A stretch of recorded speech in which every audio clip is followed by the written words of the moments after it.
Welcome back to It's Not You, It's Your Trauma. I'm Joe Ryan. If you'd like to know more about me, you can go to joeryan.com. If you want to subscribe to all episodes, you can do so at Apple Podcast or Spotify. If you're in need of coaching, you can go to joeryan.com/coaching and book a free 30-minute session to see if I'm a good fit for you. All right, here we go.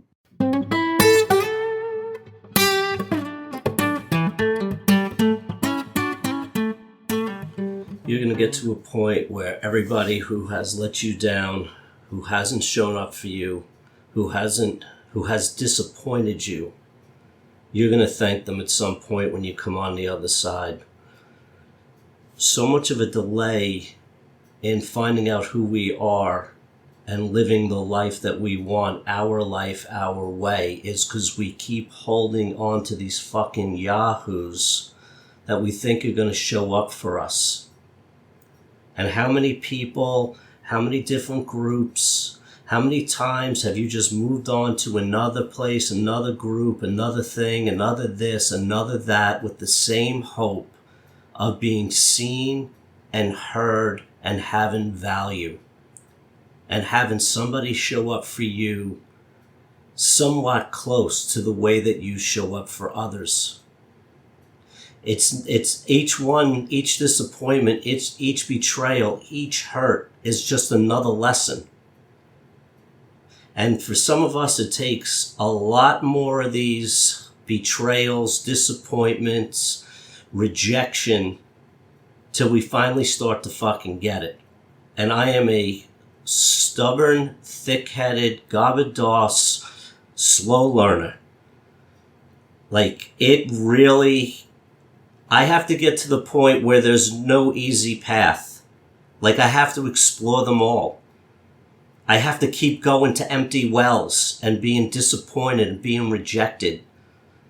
Till finally one day, there's no place left to go. And you realize that the way you're going about this no longer works. But the most important is you realize that it will never work. When you get to the point when you realize the way you are being to get the things you didn't get from childhood will never, ever, ever, ever, ever work, that's when you can finally start to figure out who you are and become autonomous and become independent and become your own person, and you finally stop caring how it looks and what people think about it. I hope you get to it a lot sooner in life than I did. You know, we're looking for surrogate parents. We're looking for that surrogate family. And it is possible and it is important, and there are those along the way. But until you do it on your own and prove to yourself that you don't need anybody else to get along in this world, that's when you're going to be ready to want people. Not need them, but want them. So I don't know how many disappointments you have left before you get to that point. I don't know how many people you're holding on to with these pseudo-connections. Hopefully one day, it's going to be the relationship and the connection that I want. And I'm going to keep holding on, because if I don't hold on, then I'm going to feel my loneliness and my sadness, and the reality of my life is going to be mirrored to me that I'm alone, and I've always been alone, but I've figured out ways how to trick myself into believing that I'm not. Because we're all alone on some level. And I look at... Oh, God. I look at some people who are married. I look at families. I look at my own family. And really, truly, none of them really like each other. There's all this back talk and backstabbing and passive aggressive and manipulation and control and gaslighting and withholding and spiteful, drawing lines in the sand. But you just never fucking leave each other. And all you do is complain to whoever listen about the other people in your family. And that keeps you from feeling the loneliness. That keeps you feeling connected. In a shitty way, they're shitty connections. They don't really fucking mean anything. But what's the alternative? This road that I've been on, not easy. Broke, tired, scared, and alone. That was it. Dropped myself in the middle of New York City when I couldn't even really function for myself. Because if I can't do it here, I'm never going to do it. See, I don't know that I can do it. I have to prove it to myself. Otherwise, I don't believe it. You can tell me whatever you want about me, positive or negative. Well, the negative I'm going to believe because I'm already there on my own. But you can tell me as much as you want positive, and unless I believe it, it's not going to mean shit. So you don't want to be alone. So you stay in these crappy relationships, you stay in these shitty family systems, you take the abuse, and you're hoping one day that you will be seen and heard and validated by somebody who can't even do that for themselves. You have to get good alone. You have to get comfortable alone. You have to become okay alone. It sucks, because if you grew up like I grew up, you could have been in a house with 30 people on a holiday and you felt completely alone. When you were with people, you felt alone. When you were alone, you felt alone. You feel alone because you are not connected to yourself, because everything is outside of you. You are looking to others, and you are staying in these shitty situations just so that you don't have to face this life alone, because nobody in this family system taught you how to be independent. They didn't teach you how to stand up for yourself. They did not get you ready to leave home emotionally. They needed you codependent. They needed you underneath them. They needed you needing them so they didn't feel their emptiness or their loneliness. This is how the system is set up, so that nobody can leave. I left. Do you know what the vision of my family members are to me? That I'm fucked up, that I have issues, that I need to be medicated. I'm happier than all of them fucking combined. But I'm the one who has issues. Why? Because they are not strong enough, brave enough, or courageous enough to figure out who the fuck they are without the chaos and the toxic shit around them. They are weak and scared. And because they are weak and scared, they want you weak and scared. Because when you are weak and scared, they feel empowered. And it takes that fear away, because you're always holding on to them for validation. Do you know how powerful it is as a parent when you know your kid needs you for validation and to be okay? Like, that's addictive, man. That is more powerful than any drug I could think of.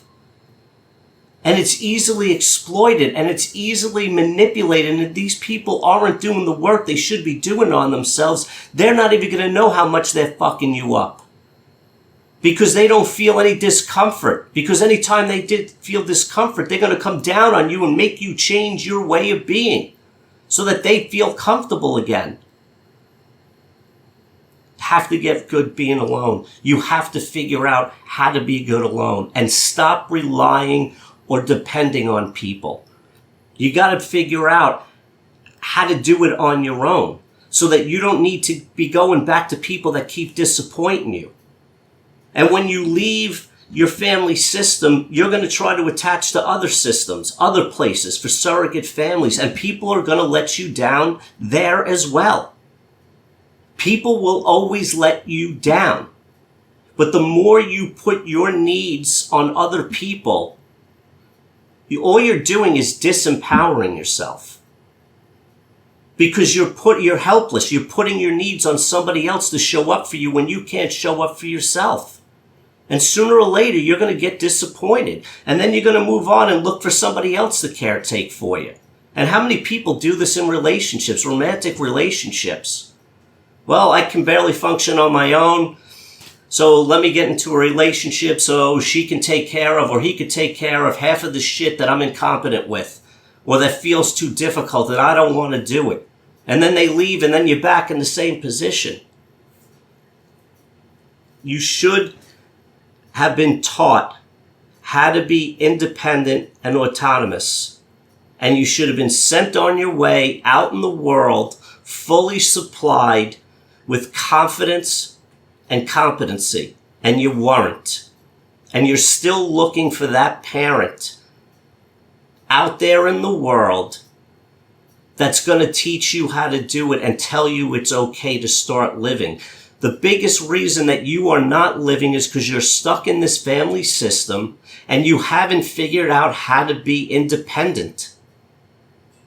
Now, you may be living on your own, doing your own thing and independent in that way, but you feel that emotional pull. You feel that critical negative parent in your head that's stopping you from doing your life your way. You got to get to the point where you are just, you don't give a fuck anymore. You don't care how people look at you and perceive you. When you start living your life with confidence, because it's your life, your way, that shit just goes away. You don't figure out how not to let people's opinion affect you. You become good on your own, and that just goes away.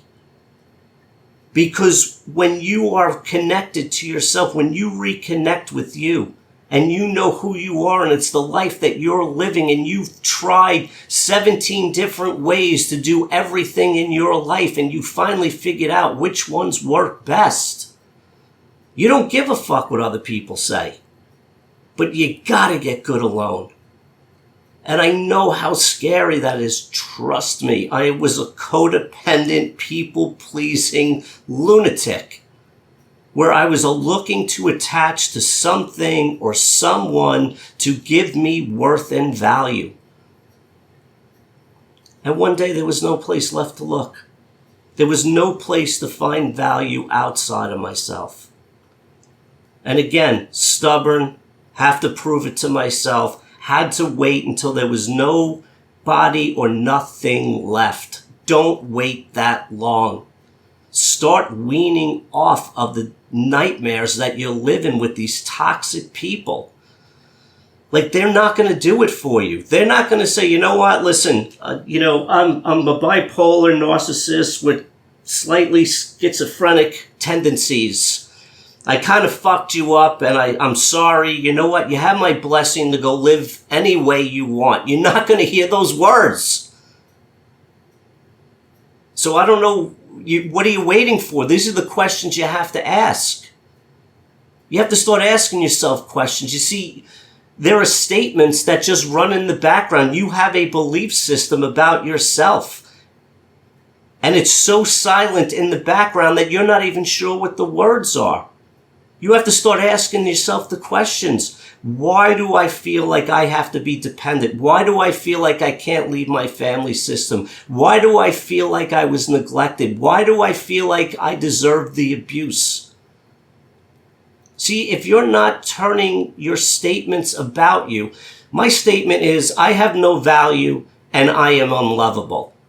Until I started asking myself the question of why did I believe that? Did things finally start to change? I'm rooting for you. I'm fighting for you. But it doesn't matter. What matters is you need to start rooting for yourself. You need to start fighting for yourself. Fuck these people. I mean, make a list of all the positives and negatives you get out of the relationship. Draw a line right down the middle of a piece of paper. On one side, the positives I get out of staying in my family system and holding on with hope that one day it may change. And then do the opposite on the other side of the page. See it in black and white. Start writing out your beliefs about yourself and turning them into questions. I feel unlovable. Well, why do I feel unlovable? And try to answer the question. And it may take you a day, or 37 months to get to the answer. But keep fucking working at it. Instead of trying to figure out why they're so crazy and so mean to you and they don't value you and they don't show you any respect. You got to put your energy in the right place. Because you're wasting it on them. They're going to be gone one day. They're going to pass away. They're not going to be here. You're still going to be left with the same problem. Because that negative critical parent that raised you now lives in you, and it becomes your projection of everybody you're in front of, that you believe that they are looking at you the same way that you were treated as a child, and all of those belief systems. I'm not good enough. I have no worth and value. Nobody's ever going to love me. That's how I feel like the whole world was looking at me. So I had to overperform and overcompensate so that I never got close to that feeling with anybody in my life. Because if it's not 1,000%, it is worthless.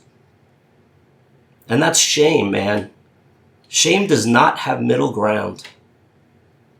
Shame is pass or fail. You are either perfect and you don't feel the shame temporarily, or it goes down to 99% and then you're back in the shame. It's your life. Time is ticking. Get busy. You deserve it. And if you don't feel like you deserve it, ask yourself, why don't I believe I deserve it? Take care. Thanks for listening. You can contact me at joeryan.com. Follow me on Instagram at joeryan. And if you want, you can leave us a review on iTunes. That'd be great. All right, take care.